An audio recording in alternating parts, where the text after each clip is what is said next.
Welcome to Calculus. I'm Professor Greist. We're about to begin Lecture 6 on expansion points. We've seen that the Taylor series provides a good approximation to a function near zero. What happens if we wish to focus our attention at some other point? In this lesson, we'll consider changing the expansion point. This will lead us to a broader definition and interpretation of Taylor series. As we have seen, Taylor expansion gives an excellent way to approximate a function for inputs near zero. However, in many applications, zero is not the most interesting input. I bet you can think of many examples of this besides finance and economics, where we care about non-zero values. What would be nice is a way to Taylor expand a function that works well for inputs that are not necessarily close to zero. There certainly is. This is an important definition. The Taylor series of f at x equals a is the sum k goes from 0 to infinity, the kth derivative of f evaluated at a divided by k factorial times quantity x minus a to the k. This is not a polynomial in x, but rather a polynomial in the quantity x minus a, where the coefficient in front of each monomial term is the kth derivative of f evaluated at a, and then divided by k factorial. A little bit of terminology is in order. The constant term is called the zeroth order term. Next comes the first order term, the second order term, the third order term, and so on. These correlate to the degree of the quantity x minus a. If we were to change things, perform the change of variables, defining h to be the quantity x minus a, then the above series would become a polynomial series in h. However, it would not be giving you f of h, but rather f of x, which is a plus h. This series in h is telling you that if you want to know values of f that are close to a, then you can substitute in a small value for h. And if you're looking for an approximation, you can ignore some of the higher order terms. Let's look at an example. Compute the Taylor series of log of x. Now we know that we cannot do that about x equals 0, so let us do it about a more natural value. Let's say about x equals 1. To compute this Taylor expansion, we're going to need to start taking some derivatives. If we look at the function log of x, the zeroth order term is obtained by evaluating at x equals 1. And that gives us simply 0. The derivative of log of x, you may recall, is 1 over x. Evaluating that at x equals 1 gives us a coefficient of 1. Now, taking the derivative of 1 over x gives us minus x to the negative 2. We evaluate that and continue differentiating as we go, evaluating each term at x equals 1. After computing sufficiently many derivatives, you start to see a pattern. It requires a little bit of thinking and a particularly formal way of thinking called induction. But with a bit of effort, one can conclude that the kth derivative of log of x is negative 1 to the k plus 1 times k minus 1 factorial times x to the minus k. Evaluating that at x equals 1 gives us simply the coefficient negative 1 to the k plus 1 times k minus 1 factorial. Now, to get the full Taylor series, we need to divide this coefficient by k factorial. In so doing, we see a not too unfamiliar series. for log of x as x minus 1 minus x minus 1 squared over 2 plus x minus 1 cubed over 3, etc.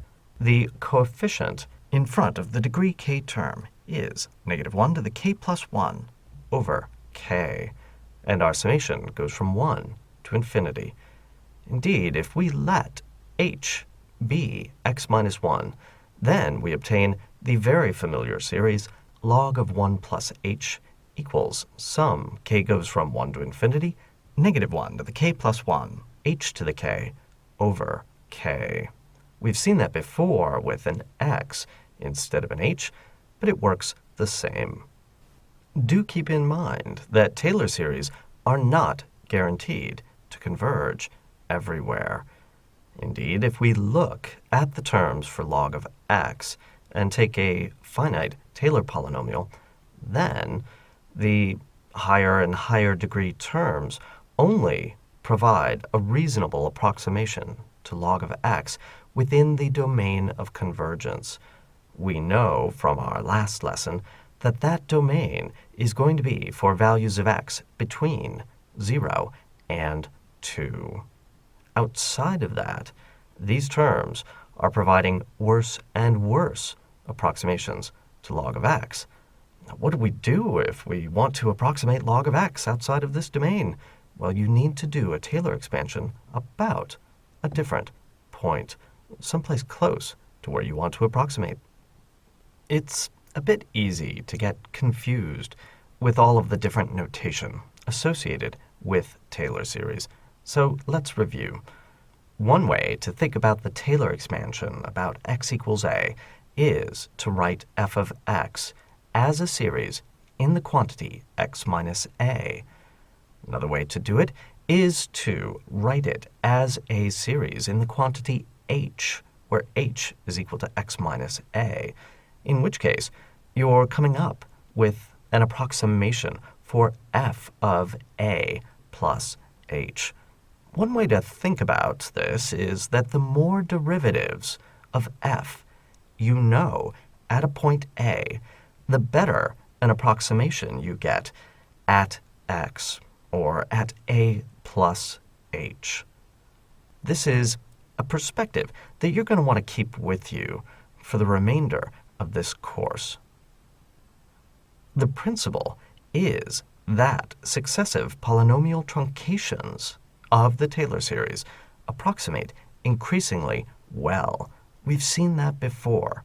In this lesson, the point is that where you do the Taylor expansion matters. If you're expanding way over here and trying to get information about way over there, then you're going to need a lot of derivatives to do that. On the other hand, if you approximate about the correct expansion point, you might not need so many derivatives in order to get the job done.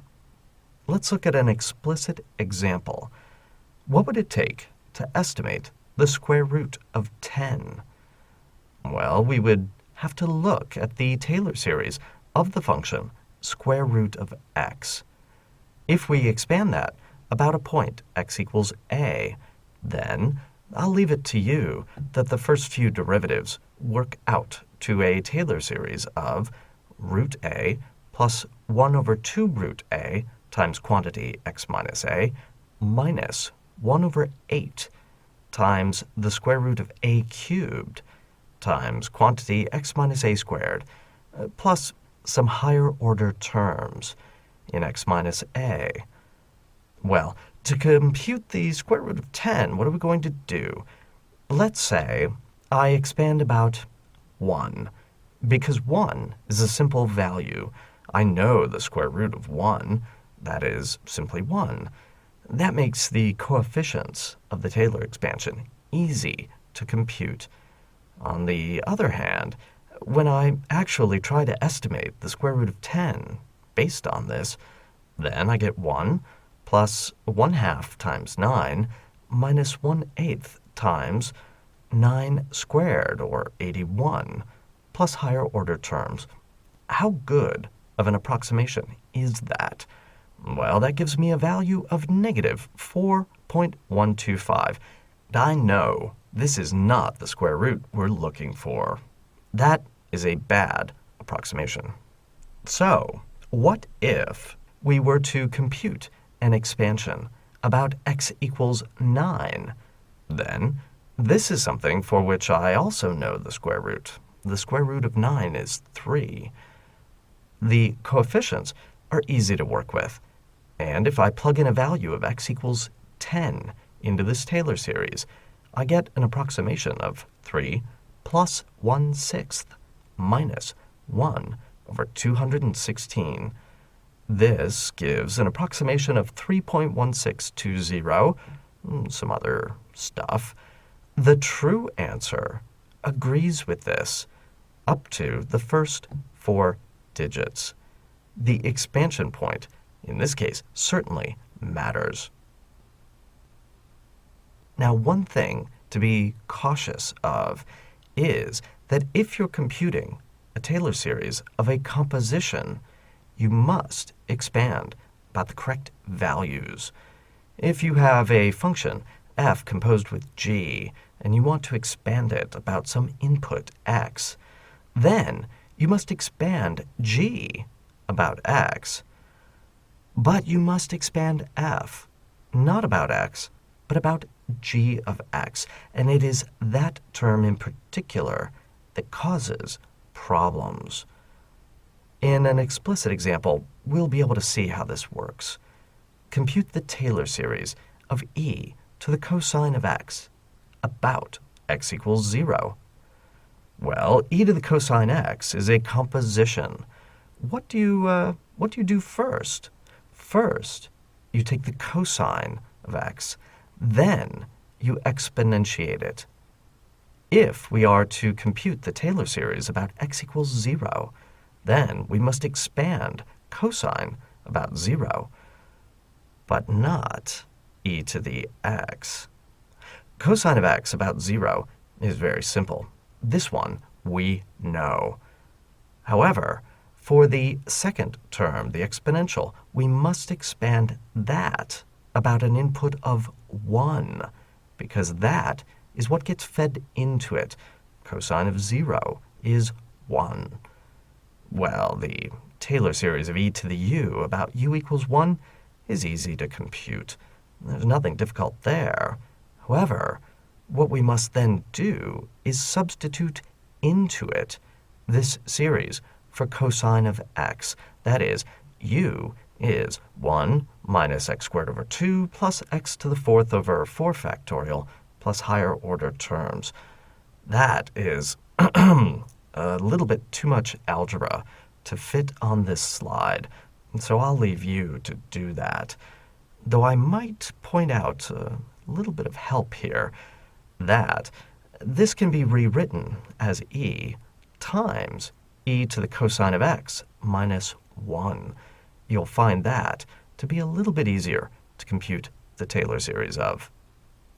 This lesson marks the end of our introduction to Taylor series. But by no means does it mark the end of our use of Taylor series. In our next lesson, we will consider one of the primal objects of calculus, the notion of a limit, and we'll consider it using the understanding gained from Taylor series.